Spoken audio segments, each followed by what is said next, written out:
बिस्मिल्लाहिर्रहमानिर्रहीम। अस्सलाम वालेकुम नाज़रीन, इस चैनल को ज़रूर सब्सक्राइब कीजिएगा। एक खूबसूरत वाक़या। एक गुलाम था।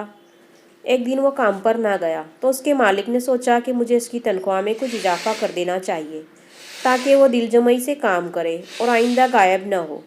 अगले दिन मालिक ने इसकी तनख्वाह से ज़्यादा पैसे दे दिए, जो इसने खामोशी से रख लिए।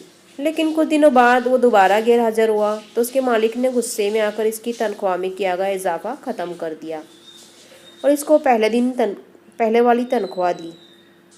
गुलाम ने अब भी खामोशी इख्तियार की। मालिक ने कहा, जब मैंने इजाफा किया था तो तुम खामोश रहे, और अब जब कमी की तो फिर भी तुम खामोश हो, क्यों? तब गुलाम ने जवाब दिया, जब मैंने पहले दिन गैर हाजिर था तो इसकी वजह बच्चे की पैदाइश थी और आपकी तरफ से तनख्वाह में इजाफा था।